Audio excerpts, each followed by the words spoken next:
شاعران وروڼو د تیر نظام او خصوصا د جهاد په کامیابي کې ډېر لوی کار کړی. یوه نمونه یې زه درته وایم، ما سره زندان کې یو ملګری و، دا د کابل کې دی، د مزن کې دلته نږدې کور و.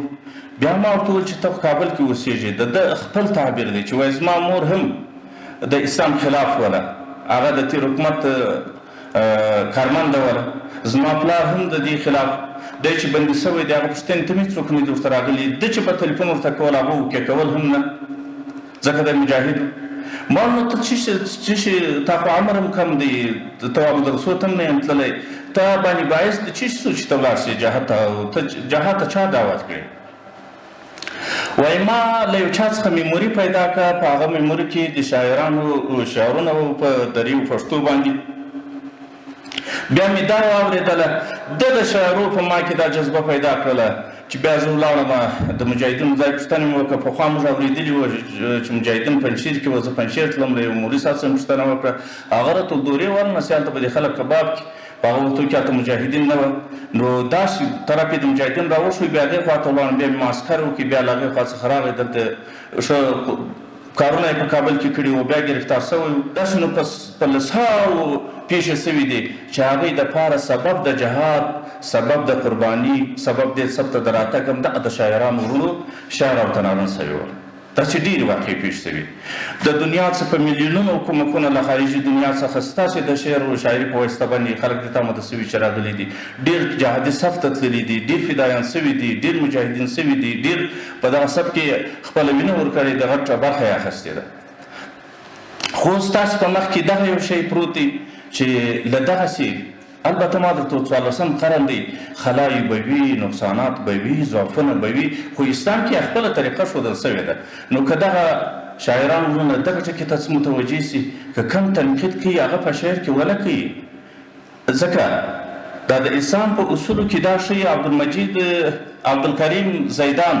یو عراقي عالم دی، د اصول الدعوه لیکلي دي، دا خالي د دعوت دپاره چې کم اصولو څخه باید کار واخلي، په دې کې فرض په دعوت کې څه شي دي، واجب په دعوت کې څه شي دي، سنت په دعوت کې څه شي دي، دا اصول حرام فاسد په دعوت کې څه شي دي. هغه دې کې دا لیکي، وایي ته چې کله د کم مسلمان یو ګناه و جرم و نقص دا ورته ښیې، دا په جهر ښول، دا په خپله باندې ګناه ده، هغه یوه ګناه کړې ده او تا بله ګناه وکړه، ستا دغه په جهر ښودل چې څونه خلکو ته وښودل شوه، ستا دغه ګناه دونه زیاته شوله.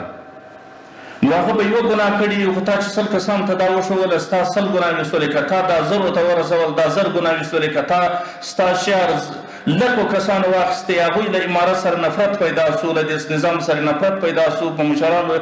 په ذهن کې نفرت ورته پیدا شو، تا ډېره عظیمه ګناه وکړه، تا ډېره لوی ګناه وکړه. نو وروڼه باید دې ته سخت متوجه شي. تاسې کولی شئ لکه پرون چې په جهاد په پیروزي کې برخه اخیستې ده، اوس هغه د امارت په مخ کې کم خنډونه دي، هغه د تمنا په رقم باندې، هغه د تنقید په رقم نه، هغه د یو ارزو په رقم باندې، هغه د یو نصیحت په رقم کې په خپل شعر کې تاسو انځور کړئ، هغه راپېښ کړئ. کم څه چې فرض کړه په نظام کې پاته دي، لکه اوس د ترقي جهاد شروع دی، اوس د فیروزي جهاد شروع دی، اوس د وطن د کامیابي، د اقتصاد د پرمختګ مختلف موخې اهداف د نظام په مخ کې پراته دي، په هغو ټولو کې تاسو همکاري اوس کولی شئ، هغې خوا ته مشرانو ذهنونه سوقولی شئ، هغې خوا ته زموږ توجه د مشرانو توجه اړولی شئ، هغې خوا ته د دې نظام توجه اړولی شئ. دا به ستاسو یو بل بهترین کار وي. په دې کې خو نو تاسې تر موږ ډېر مسلکیان یاست، ډېر ښه پوهېږئ چې څه اوس پکار دي، څه باید وشي. هغوی شیانو ته باید توجه د ملت هم راواوړي، د مشرانو هم راواوړي، د نظام هم راواوړي، او ستاسې مسؤلیت هم دی، او ستاسې دا خوږ ترنم پر ذهن ډېر ښه لګېږي. دا د دعوت دپاره بهترینه طریقه او بهترینه لار ده، ځکه تاسو ته خلک د زړه په غوږو باندې غوږ نیسي، ستاسې خبرې اوري، ستاسې خبرې مؤثرې دي، او انشاءالله العزیز عاجلې منتجې دي، ژر به نتیجه ورکوي.